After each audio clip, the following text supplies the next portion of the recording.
오늘 아침 내 통장에 남은 잔고를 보고 나는 숨이 턱 막혔다. 몇 억이 넘던 돈이 흔적도 없이 사라지고 고작 몇만 원만 덩그러니 남아있었다. 어제까지만 해도 내 노후를 든든히 지켜줄 재산이라 믿었던 돈이 하룻밤 사이에 증발한 것이다. 내 나이 65. 남들은 편히 손주 돌보며 여생을 즐길 나이인데 나는 빈털터리가 되어 거울 앞에 서 있었다. 도대체 내가 무슨 잘못을 했단 말인가? 나는 사업할 때도 짠돌이라는 소리를 들을 정도로 아꼈다. 외식은커녕 국밥 한 그릇도 가성비 따져가며 먹었고 직원들 복리후생에 쓰는 돈도 철저히 계산했다. 그 덕에 평생 모아둔 돈이 억 단위로 쌓여 있었다. 그런데 그 모든 게 순식간에 날아갔다. 코인 투자라는 말에 귀가 솔깃한 게 화근이었다. 며느리가 친구 통해 수익 올린 사람 봤다고 말할 때 나는 속으로 무시했다. 하지만 어느 날 장터에서 만난 후배가 내 귀에 속삭였다. 형님, 이건 정부에서도 못 막는 새로운 시장이에요. 지금 안 하면 평생 후회해요. 그 말이 머릿속을 떠나지 않았다. 처음엔 의심했다. 그러나 내 눈앞에서 후배가 보여준 앱 화면에는 수익금이 몇 배로 불어나는 그래프가 그려져 있었다. 형님, 이거 일주일 전만 해도 반토막이었는데 지금 보세요. 오르는 거 보이시죠? 순간 내 가슴이 두근거렸다. 은행 이자는 고작 몇 퍼센트도 안 되는데 이건 하루 만에 수십 퍼센트가 오른다는 것이다. 내 인생 처음으로 돈이 돈을 벌어준다는 욕망이 피어올랐다. 나는 그 자리에서 1,000만 원을 송금했다. 후배가 알려준 지갑 주소로 돈을 보냈고 다음날 앱에 찍힌 숫자는 실제로 불어나 있었다. 내 인생에 처음 경험하는 짜릿한 쾌감이었다. 이대로라면 남은 여생이 걱정 없을 것 같았다. 그래서 나는 결국 억 단위로 돈을 넣었다. 그렇게 몇 달이 흘렀다. 그런데 어느 날 앱이 열리지 않았다. 사이트도 접속되지 않았다. 전화를 걸었지만 번호는 없는 번호였다. 순간 머리가 새하얘졌다. 나는 허겁지겁 경찰서에 달려갔다. 담당 형사는 내 얘기를 듣더니 고개를 절레절레 흔들었다. 어르신, 요즘 코인 사기 많습니다. 이미 잡기 어렵습니다. 그 말이 나를 무너뜨렸다. 억울했다. 내 피땀 흘려 모은 돈이 눈앞에서 사라졌는데 잡기 어렵다니. 나는 책상에 주먹을 내리쳤다. 내 돈입니다. 내 인생입니다. 이대로 당할 수 없습니다. 그러나 형사는 무덤덤했다. 다른 피해자도 많습니다. 기다리셔야 합니다. 집에 돌아와 아내 얼굴을 보니 가슴이 미어졌다. 아내는 말없이 밥상을 차리다가 눈물이 그렁그렁 맺혔다. 여보, 노후 자금 다 날린 거야? 그 질문에 나는 대답하지 못했다. 대신 숟가락을 내려놓고 방으로 들어갔다. 그날 밤 나는 이불을 뒤집어 쓰고 울었다. 65평생 울어본 적 없는 내가 어린아이처럼 목 놓아 울었다. 다음 날 새벽 나는 결심했다. 가만히 있으면 내 인생은 끝이다. 사기꾼을 반드시 잡아야 한다. 내 재산을 되찾을 수 없다 해도 최소한 그놈이 법정에 서는 모습은 봐야 한다. 나는 매일같이 경찰서를 드나들었다. 사건 담당 형사 얼굴이 지겨울 정도로 찾아가 증거를 내밀었다. 후배와 주고받은 문자, 입금 내역, 카톡 대화, 그가 소개해준 사이트 캡처 화면까지 모두 제출했다. 처음엔 냉담하던 형사도 내 집요한 집착에 조금씩 태도를 바꾸기 시작했다. 어르신, 끈질기시네요. 이런 분 처음 봅니다. 그 말에 나는 눈을 부릅떴다. 내 돈이 걸렸는데 끈질기지 않을 수 있습니까? 이건 내 노후이자 내 가족의 삶입니다. 나는 목이 터져라 외쳤다. 그렇게 몇 달을 버티자 기적처럼 단서가 나왔다. 경찰이 해외 서버를 통해 자금 흐름을 추적했고 결국 특정 계좌로 연결되는 흔적을 찾아냈다. 나는 심장이 터질 듯 뛰었다. 잡을 수 있다는 겁니까? 형사가 고개를 끄덕였다. 가능성이 있습니다. 그 한마디에 나는 다시 살아나는 기분이었다. 하지만 그때부터 진짜 싸움이 시작되었다. 사기꾼은 교묘하게 해외를 오가며 자취를 감췄고 피해자들 대부분이 포기해버렸다. 그러나 나는 포기하지 않았다. 나는 경찰에 자료를 더 모아다 줬다. 변호사에게 자문을 구하고 금융감독원에도 민원을 넣었다. 매일같이 전화를 돌리고 공문을 보내고 찾아다녔다. 내 나이 65. 사람들은 그 나이에 뭘 하냐고 비웃었지만 나는 멈추지 않았다. 이 싸움에서 지면 내 인생 전체가 부정당하는 것 같았다. 어느 날 형사가 나를 따로 불렀다. 어르신 말씀 안 드리려고 했는데 다른 피해자들은 대부분 합의금이라도 받고 사건을 덮었습니다. 그런데 어르신만 끝까지 고소를 이어가시네요. 나는 이를 악물었다. 내가 짠돌이로 평생 살았던 이유가 뭔 줄 압니까? 내 돈이 얼마나 소중한지 알기 때문입니다. 나는 사기꾼에게 단 한 푼도 못 줍니다. 잡아야 합니다. 형사는 잠시 날 바라보더니 고개를 숙였다. 알겠습니다. 끝까지 가보시죠. 그날 나는 처음으로 누군가 내 편이 되어주는 것 같아 눈물이 날 뻔했다. 하지만 갈 길은 멀었다. 사기꾼은 이미 거액을 빼돌려 호화 생활을 하고 있었고 법망을 피해 도망 다니고 있었다. 내가 모은 증거만으로는 부족했다. 나는 결국 직접 피해자 모임을 만들었다. 온라인 카페를 열고 기사 댓글에 글을 달고 전단지를 돌려 다른 피해자들을 모았다. 그리고 마침내 수십 명의 피해자가 함께 모여 집단 고소장을 제출했다. 그날 나는 마치 전쟁터에 나가는 장군처럼 떨리는 손으로 서명을 했다. 고소장을 내고 나오는데 가슴이 두근거렸다. 이 싸움이 단순히 내 돈을 되찾는 싸움이 아니라는 걸 깨달았다. 내 인생을 지키는 싸움이고 내 가족의 명예를 지키는 싸움이었다. 피해자 모임에서 만난 사람들의 얼굴을 떠올리니 더더욱 포기할 수 없었다. 어떤 이는 퇴직금 전부를 날려서 아내와 이혼 직전까지 갔다고 했다. 어떤 이는 대출까지 받아 투자했다가 집이 경매로 넘어갔다고 했다. 그들의 눈에는 절망과 분노가 동시에 깃들어 있었다. 나는 그들을 보며 다짐했다. 끝까지 가겠다고. 며칠 뒤 수사 속도가 붙기 시작했다. 경찰은 해외에 있는 사기꾼의 동선을 추적했고 인터폴에 공조 요청까지 했다. 그 소식을 들었을 때 나는 가슴이 벅차올라서 잠을 잘 수가 없었다.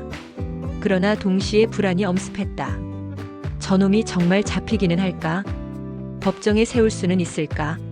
나는 밤마다 불안에 휩싸였다. 잘못하면 내 노력이 물거품이 될지도 모른다는 두려움이 나를 괴롭혔다. 하지만 포기하지 않았다.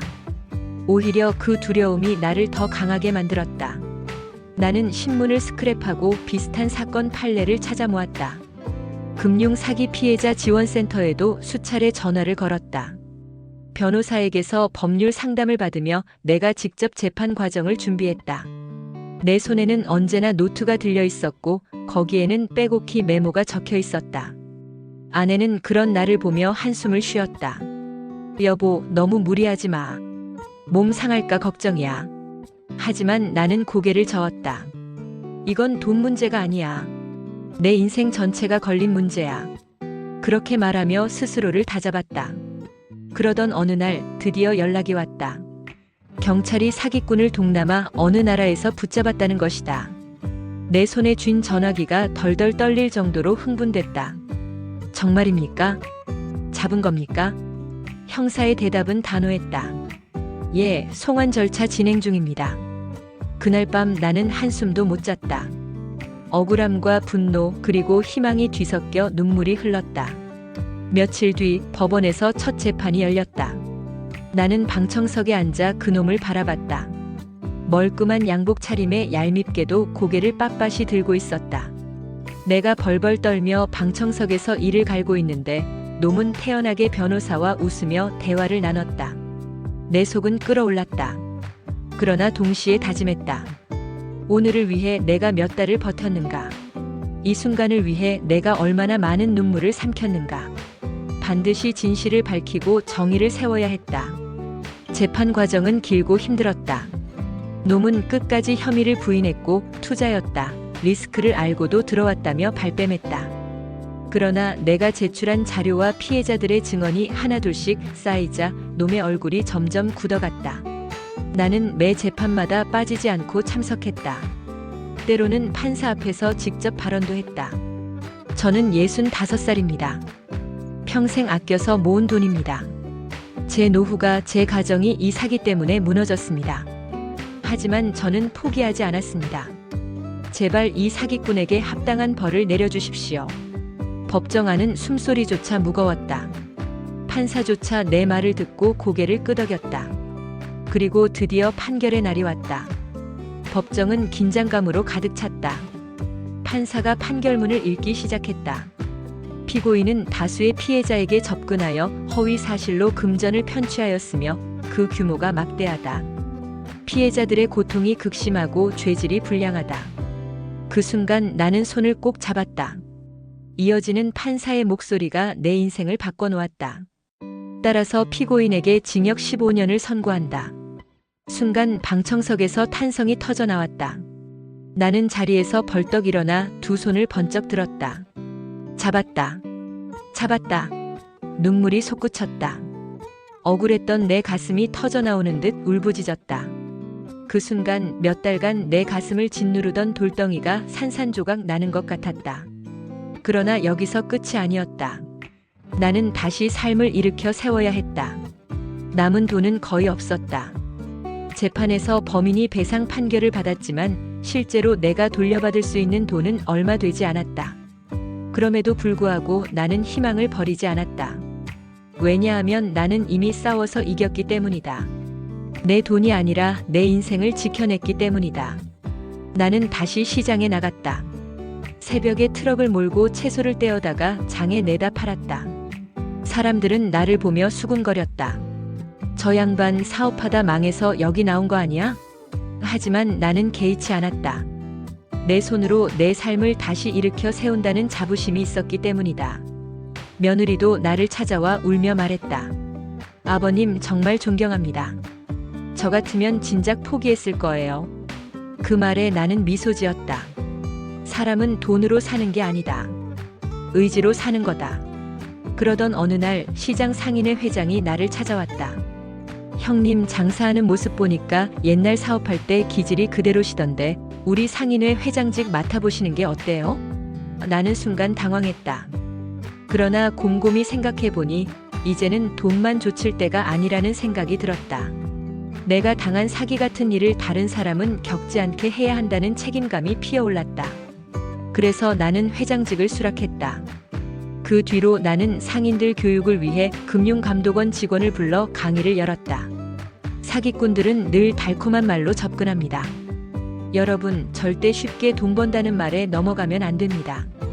그렇게 말하는 내 목소리에는 한평생의 피눈물이 실려 있었다. 상인들은 고개를 끄덕이며 내 말을 새겨들었다. 나는 깨달았다. 인생에서 가장 큰 실패가 때로는 가장 큰 교훈이 된다는 것을. 내가 코인 사기로 재산을 날리지 않았다면 아마 평생 돈만 움켜쥔 짠돌이로 살았을 것이다.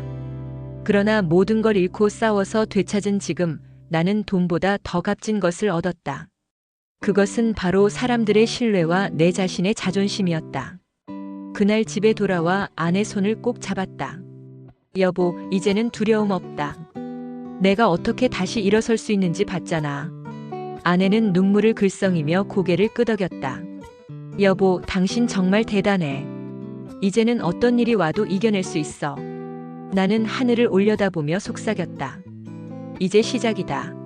내 인생의 진짜 재기는 지금부터다. 상인회 회장직을 맡은 후로 내 일상은 바쁘게 흘러갔다. 아침에는 시장을 돌며 상인들의 애로사항을 듣고 오후에는 구청이나 금융감독원 관계자들과 미팅을 하며 제도 개선을 요구했다. 밤에는 집에 돌아와 자료를 정리하며 다음 강연 준비를 했다. 내 나이 65이었지만 마치 30대로 되돌아간 듯한 열정이 다시 피어올랐다.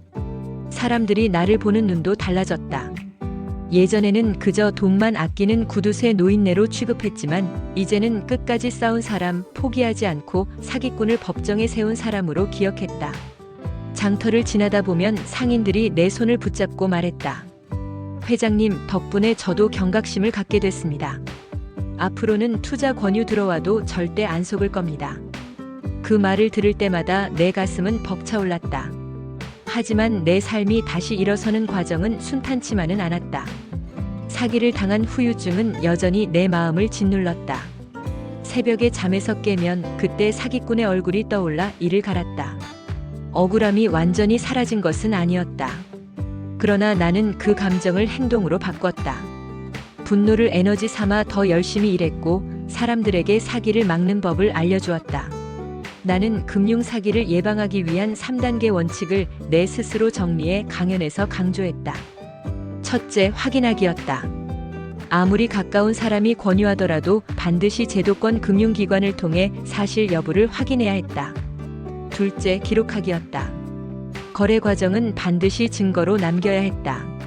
문자, 통장 이체 내역, 계약서, 작은 흔적 하나라도 빠짐없이 기록해야 했다. 셋째, 공유하기였다. 혼자 고민하지 말고 가족이나 지인에게 알리고 전문가에게 상담받아야 했다. 나는 목청이 터져라 외쳤다. 이 세 가지만 지켜도 절대 속지 않습니다. 강연을 듣던 사람들은 메모를 하며 고개를 끄덕였다. 강연이 끝나면 늘 누군가 다가와 내 손을 꼭 잡았다. 어르신, 오늘 말씀 덕분에 저도 마음을 다잡았습니다.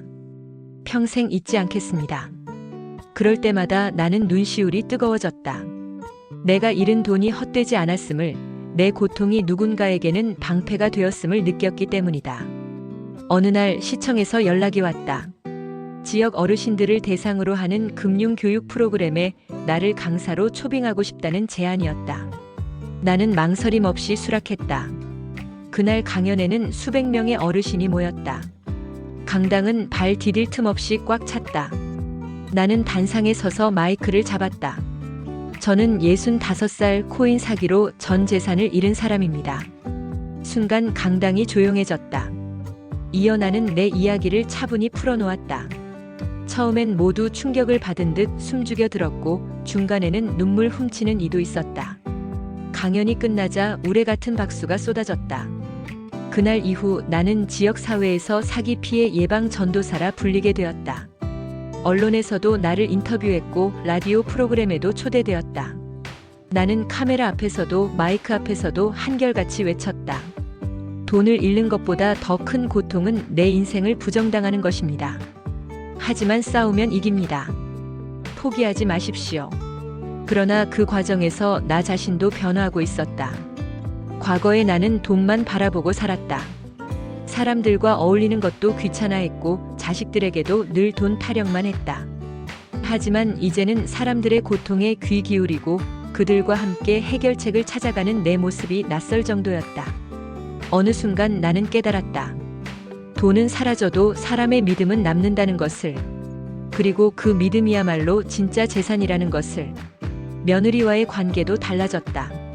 예전에는 내가 돈을 얼마나 모았는지, 아파트 시세가 얼마나 올랐는지만 관심 있었지만 이제는 며느리와 함께 시장에 가서 장도 보고 손주 용돈도 챙겨줬다. 아들 내외는 그런 내 모습을 보고 눈시울을 붉혔다. 아버님, 예전엔 무섭기만 했는데 요즘은 아버님과 얘기하는 게 즐겁습니다. 그 말에 나는 웃으며 답했다. 나도 이제야 제대로 사는 것 같다. 그러던 어느 날 구청에서 나를 불렀다. 어르신, 이번에 금융범죄 예방 캠페인을 전국적으로 확산시키려 합니다. 어르신 사례를 중심으로 홍보 영상을 제작하고 싶습니다. 나는 잠시 망설였다. 하지만 곧 고개를 끄덕였다. 내 이야기가 누군가의 삶을 지킬 수 있다면 기꺼이 하겠습니다. 촬영 당일 카메라 앞에 서자 긴장이 몰려왔다. 그러나 나는 차분히 내 얘기를 풀어놓았다. 나는 65 코인 사기로 모든 것을 잃었습니다. 그러나 포기하지 않고 싸워 범인을 법정에 세웠습니다. 그리고 다시 삶을 시작했습니다. 여러분, 절대 혼자가 아닙니다. 함께 싸우면 반드시 이길 수 있습니다. 영상이 방영된 후 반응은 뜨거웠다. 전국에서 전화가 걸려왔고 편지가 도착했다. 어떤 이는 내 이야기를 보고 눈물 흘리며 포기했던 고소를 다시 이어갔다고 했다. 어떤 이는 내 강연을 듣고 사기를 당할 뻔한 걸 피했다고 했다. 나는 그 편지를 읽으며 밤마다 울었다. 내 고통이 이렇게 누군가의 등불이 될 수 있다는 사실이 믿기지 않았다. 그리고 나는 드디어 깨달았다. 내 인생의 진짜 재기는 돈을 다시 버는 것이 아니라 잃은 것을 통해 새로운 가치를 세우는 것이었다. 나는 이제 더 이상 짠돌이가 아니었다. 나는 경험으로 사람을 살리는 증인이자 싸움으로 희망을 전하는 사람이 되어 있었다. 그날 거울 속 내 얼굴을 바라보며 조용히 속삭였다. 너 참 잘했다. 이제는 누구보다 값진 인생을 살고 있다. 시간이 흘러 내 나이 66이 되던 해, 나는 새로운 길 위에 서 있었다. 시장 상인회 회장으로서의 활동은 여전히 분주했고, 금융사기 예방 강연은 내 삶의 중요한 사명이 되었다. 그러나 나는 그저 강연자로만 남고 싶지 않았다. 더 많은 사람들을 지키기 위해서는 제도와 법이 변해야 한다는 사실을 절실히 깨달았다. 나는 구청장에게 편지를 썼다. 현장에서 본 바로는 어르신들이 가장 많이 속는 이유는 정보 부족입니다. 정부가 직접 나서서 정기적으로 금융 교육을 제공해야 합니다. 몇 주 뒤 나는 구청장실로 초대되었다. 구청장은 내 손을 잡으며 말했다. 어르신 말씀을 귀담아 듣겠습니다. 내년부터 예산을 배정해 보겠습니다. 그 말을 듣는 순간 가슴 깊이 뿌듯함이 차올랐다. 내 고통이 사회를 바꾸는 씨앗이 된 것이다. 그러나 내 개인적인 삶은 여전히 갈등이 있었다. 한밤중에 가끔 사기꾼의 얼굴이 떠올라 악몽을 꾸곤 했다. 나는 재판에서 승리했지만 완전히 치유된 것은 아니었다. 그럴 때면 손주가 내 무릎에 올라타서 환하게 웃어주었다. 할아버지, 또 무서운 꿈 꿨어요? 나는 손주의 작은 손을 잡으며 고개를 끄덕였다. 그래도 괜찮다. 할아버지는 이제 두렵지 않다. 왜냐하면 널 지켜야 할 이유가 있으니까. 내 마음속에는 3가지 다짐이 자리 잡고 있었다. 첫째, 다시는 쉽게 돈을 줬지 않겠다는 다짐. 둘째, 다른 사람이 같은 피해를 겪지 않도록 돕겠다는 다짐. 셋째, 남은 생은 의미 있게 쓰겠다는 다짐. 이 다짐이 내 삶의 나침반이 되었다. 어느 날 한 중년 남성이 강연이 끝난 뒤 내게 다가왔다. 눈가가 붉어진 그는 떨리는 목소리로 말했다. 어르신, 저도 사기를 당했습니다. 저는 그냥 포기하려 했는데 어르신 말씀 듣고 다시 고소를 결심했습니다. 저도 싸워보겠습니다. 나는 그의 어깨를 두드리며 힘주어 말했다. 잘하셨습니다. 절대 혼자가 아닙니다. 끝까지 가십시오. 반드시 정의는 세워집니다. 그 순간 나는 알았다. 내 이야기가 단지 과거의 상처 고백이 아니라 누군가의 새로운 시작을 만들어주는 불씨라는 것을, 그리고 그것이야말로 내가 살아야 할 이유라는 것을. 세월이 흐르며 나는 점점 더 많은 사람들을 만났다. 어떤 이는 내 손을 잡고 고마움을 전했고, 어떤 이는 내게 편지를 쓰며 희망을 되찾았다고 했다. 내 삶은 이제 단순히 개인의 회복이 아니라 공동체의 회복을 이끄는 여정이 되어 있었다.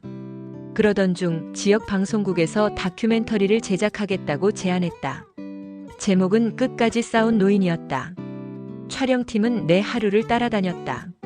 새벽에 트럭으로 시장을 오가는 모습, 상인들과 웃으며 대화하는 모습, 강연장에서 열정적으로 목소리를 높이는 모습까지 모두 기록했다. 방송이 나가자 전국에서 연락이 쇄도했다. 선생님, 저도 사기 피해자입니다.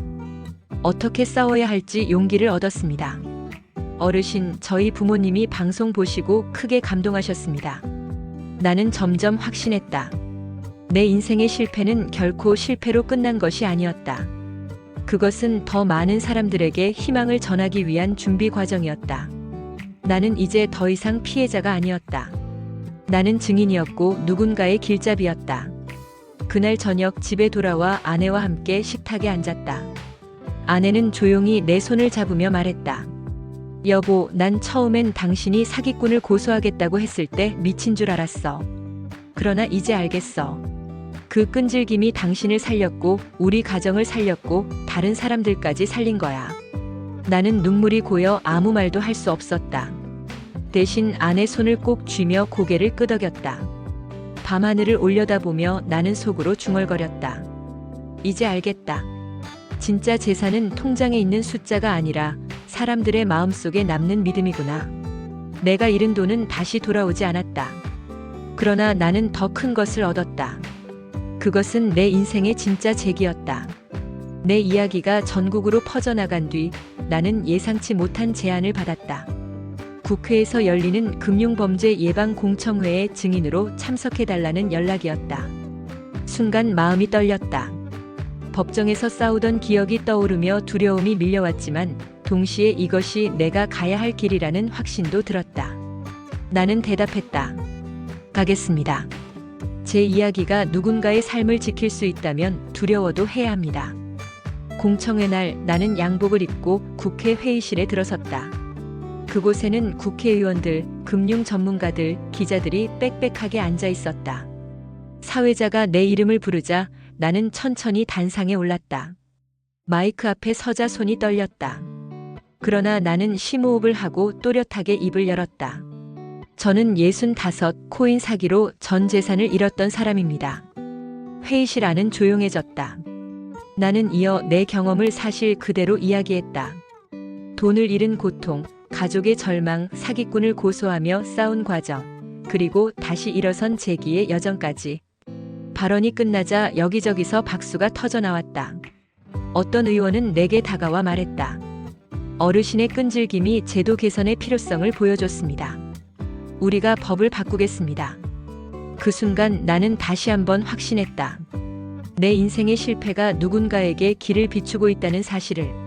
이후 금융 관련 법안이 개정되었고 피해자 보호 장치가 강화되었다. 내가 직접 법을 만든 건 아니었지만 그 과정에 목소리를 보탰다는 것만으로도 내 삶은 의미를 가졌다. 아내는 내 손을 잡으며 말했다. 여보, 당신은 이제 단순한 피해자가 아니야. 많은 사람들의 방패가 된 거야. 나는 눈시울이 뜨거워졌다. 그러나 나는 여기서 멈추지 않았다. 매달 시장 상인들과 함께 금융교육 프로그램을 운영했고 청소년들에게도 돈의 소중함을 가르치기 시작했다. 돈은 수단이지 목표가 아니다. 정직하게 벌고 현명하게 써야 한다. 학생들은 나를 보며 고개를 끄덕였다. 내 삶은 완전히 달라졌다. 예전엔 돈만 바라보고 살았지만 이제는 사람과 사람을 잇는 다리가 되었다.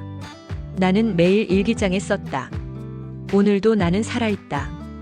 오늘도 나는 누군가를 지켰다. 어느 날 나를 사기꾼에게 소개했던 후배가 찾아왔다. 초라한 얼굴로 고개를 숙이며 말했다. 형님, 정말 죄송합니다. 나도 속은 겁니다. 나도 돈 다 잃었습니다. 그 순간 나는 복잡한 감정에 휩싸였다. 분노와 연민이 뒤섞였다. 그러나 오래 바라보던 끝에 나는 한마디만 했다.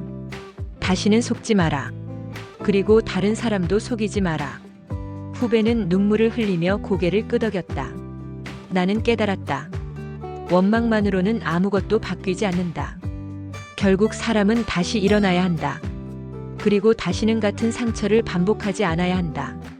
그해 겨울, 나는 상인의 사람들과 함께 금융사기 예방 캠페인을 열었다.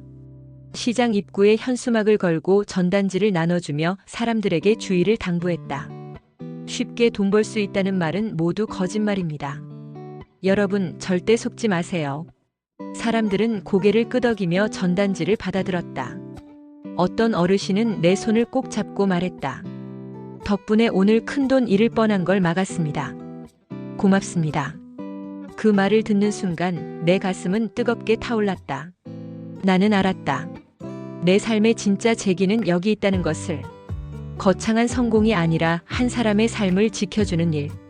그것이 내게 가장 값진 보상이었다. 그날 밤 집으로 돌아와 창문 너머로 흩날리는 눈송이를 바라보았다. 나는 속으로 조용히 다짐했다. 앞으로 남은 날은 모두 의미 있게 쓰겠다. 내가 겪은 고통이 더 이상 다른 사람에게 이어지지 않도록 끝까지 싸우겠다. 내 인생은 이미 풍비박산 났던 자리에서 다시 일어섰다. 그러나 그 자리에 피어난 것은 단단한 의지와 누구도 빼앗을 수 없는 신뢰였다. 나는 이제 더 이상 피해자가 아니었다. 나는 증인이었고 길잡이였으며 재기의 상징이었다. 새해가 밝았다. 내 나이 67. 사람들은 나를 여전히 짠돌이 사장님이라 부르기도 했지만 이제 그 말에는 비아냥 대신 존경이 묻어 있었다. 나는 매일같이 상인회 사무실로 나가 사람들을 만나고 교육 자료를 만들고 새로운 캠페인을 기획했다. 그러던 어느 날 뜻밖의 제안을 받았다. 한 출판사에서 내 이야기를 책으로 내고 싶다는 것이었다. 처음엔 망설였다. 내 얘기를 누가 읽으려고. 그러나 출판사 담당자는 진지한 눈빛으로 말했다. 어르신, 이건 단순한 개인의 이야기가 아닙니다. 수많은 피해자들에게 길잡이가 될 수 있는 이야기입니다. 결국 나는 집필을 시작했다. 책상 앞에 앉아 노트북을 켜고 지난 몇 년의 시간을 되짚었다. 사기를 당하던 순간의 절망, 사기꾼을 법정에 세우기까지의 고통, 그리고 다시 일어서기까지의 눈물과 희망. 글을 쓰는 동안 몇 번이나 멈추고 눈물을 훔쳤다. 하지만 나는 꾹 참고 써내려갔다. 책의 제목은 끝까지 싸운 노인이었다. 출간되자마자 큰 반향을 불러일으켰다. 서점에서는 실화보다 더 드라마 같은 이야기라며 입소문이 퍼졌고 언론에서도 내 책을 다뤘다. 나를 찾는 인터뷰 요청은 끊이지 않았다. 하지만 나는 화려한 스포트라이트보다 책을 읽고 힘을 얻었다는 한 통의 편지에 더 감동했다. 어느 날 한 중년 여성이 직접 찾아왔다. 손에는 내 책이 들려 있었다. 어르신, 이 책 읽고 저도 고소를 결심했습니다. 사실 저는 사기를 당하고도 아무것도 못하고 숨어 살았어요. 그런데 어르신 얘기를 읽고 용기가 생겼습니다. 그녀의 눈가에 맺힌 눈물을 보며 나는 따뜻하게 손을 잡아주었다. 잘하셨습니다. 싸워야만 합니다. 정의는 그냥 주어지지 않습니다. 끈질기게 버텨야 얻을 수 있습니다. 그날 밤 집으로 돌아온 나는 아내에게 말했다. 이젠 알겠어. 내가 당한 고통이 헛되지 않았다는 걸. 아내는 조용히 고개를 끄덕이며 내 손을 꼭 잡았다. 여보, 당신은 이제 진짜로 이겼어. 돈을 되찾은 게 아니라 인생을 되찾은 거야. 시간이 흐르며 나는 전국을 다니며 강연을 이어갔다. 때로는 대학교에서, 때로는 마을회관에서, 때로는 군부대에서까지 내 이야기를 들려주었다. 강연이 끝나면 늘 같은 질문이 돌아왔다. 어르신, 어떻게 그 나이에 다시 일어설 수 있었습니까? 그럴 때마다 나는 웃으며 대답했다. 포기하지 않았기 때문입니다. 포기하는 순간 사기꾼이 이기는 겁니다. 그리고 또 한 가지 나는 깨달았다. 진짜 힘은 나 혼자에게 있지 않다는 것을. 가족, 이웃, 함께 싸운 피해자들, 내 이야기에 귀 기울여준 사람들. 그 모든 이들이 나를 일으켜 세운 것이었다. 어느 봄날 나는 상인의 사람들과 함께 작은 기념비를 세웠다. 사기와 싸운 사람들의 용기라는 이름의 기념비였다. 시장 입구에 세워진 그 비석에는 이렇게 새겨져 있었다. 우리는 속았다. 그러나 포기하지 않았다. 우리는 쓰러졌다. 그러나 다시 일어섰다. 우리는 피해자가 아니다. 우리는 증인이다. 비석 앞에서 사진을 찍는 사람들, 아이 손을 잡고 글귀를 읽어주는 부모들, 지나가다 멈춰 서서 고개를 끄덕이는 노인들. 그 모습을 보며 나는 벅찬 감정을 느꼈다. 나는 내 인생이 더 이상 사기꾼에게 빼앗긴 시간이 아니라는 걸 알았다. 오히려 그 실패가 있었기에 지금의 내가 있었다. 그날 밤 나는 손주에게 말했다. 얘야, 할아버지는 큰 실패를 했단다. 하지만 그 실패 덕분에 더 큰 삶을 배웠지. 그러니까 너도 실패를 두려워하지 마라. 중요한 건 다시 일어서는 거다. 손주는 해맑게 웃으며 대답했다. 네, 할아버지. 저도 꼭 끝까지 싸우는 사람이 될게요. 나는 웃었다. 내 이야기가 이제 세대를 넘어 전해지고 있다는 사실에 마음이 따뜻해졌다. 그 순간 나는 확신했다. 내 인생의 진짜 재기는 바로 여기 있었다. 돈이 아니라 남은 세대에게 희망을 물려주는 것. 그것이 내가 끝까지 싸운 이유였다. 시간은 흘러 내 나이 68. 몸은 전보다 느려졌지만 마음은 어느 때보다 단단했다. 나는 여전히 전국을 돌며 강연을 했고 때로는 방송에도 출연했다. 하지만 무엇보다도 중요한 것은 내가 이제 더 이상 과거의 상처에 매달리지 않는다는 점이었다. 사람들이 내게 물었다. 어르신, 그렇게 큰 사기를 당했는데 어떻게 원망 대신 희망을 말할 수 있습니까? 나는 웃으며 대답했다. 사기를 당한 건 제 잘못이 아니지만 다시 일어나지 않는 건 제 책임입니다. 그래서 저는 끝까지 싸웠고 결국 제 삶을 되찾았습니다. 그 말에 사람들은 눈시울을 붉혔다. 그리고 나는 그 반응에서 힘을 얻었다. 한편 사기꾼을 잡아넣었던 사건은 여전히 법과 제도의 변화에 영향을 미치고 있었다. 검찰청과 경찰은 나를 피해자 대표로 불러 여러 회의에 참여시켰다. 나는 회의석상에서 목소리를 높였다. 피해자가 고소를 포기하지 않도록 국가가 법률 지원을 해야 합니다. 그래야만 사기꾼이 두려워합니다. 내 말은 더 이상 한 노인의 하소연이 아니었다. 그것은 수많은 피해자들의 목소리를 대신한 외침이었다. 그러던 어느 날 뜻밖의 소식이 들려왔다. 사기꾼 박 사장이 교도소에서 나를 상대로 반성문을 보냈다는 것이다. 편지에는 이렇게 적혀 있었다.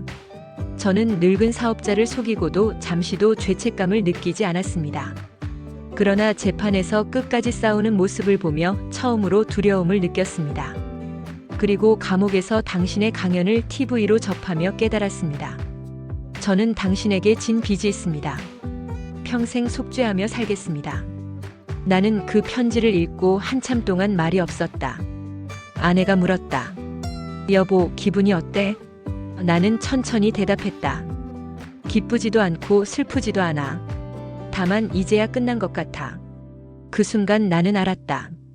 진정한 승리는 상대를 무너뜨리는 것이 아니라 상대조차 변하게 만드는 것이란 걸. 그해 가을 나는 재기의 날이라는 작은 축제를 시장에서 열었다. 상인들과 주민들이 모여 음식을 나누고 음악을 즐기며 사기 예방을 다짐하는 자리였다. 무대에 올라 마이크를 잡은 나는 이렇게 말했다. 여러분, 저는 한때 전 재산을 잃고 가족마저 무너질 뻔한 노인이었습니다. 그러나 포기하지 않고 싸운 끝에 저는 이렇게 다시 여러분 앞에 설 수 있게 되었습니다. 이 자리에 계신 모든 분들도 기억하십시오. 어떤 실패도 끝이 아닙니다. 진짜 끝은 포기하는 순간뿐입니다. 청중 속에서 환호와 박수가 터져 나왔다. 손주들이 무대 위로 올라와 내 손을 잡았다. 할아버지 최고. 그 순간 눈물이 왈칵 쏟아졌다. 나는 스스로에게 말했다. 그래, 이것이 내가 살아남은 이유다. 내가 돈을 잃은 건 불행이었지만 다시 일어선 건 축복이구나. 축제가 끝난 뒤 나는 집으로 돌아와 일기장에 마지막 문장을 적었다. 나는 사기 피해자가 아니다. 나는 끝까지 싸운 증인이며 다시 일어선 사람이다. 그리고 내 이야기는 오늘도 누군가를 일으켜 세울 것이다. 창밖에는 가을 하늘이 붉게 물들어 있었다. 나는 그 빛을 바라보며 내 남은 날들이 더 이상 두려움이 아니라 희망으로 가득하리라 확신했다.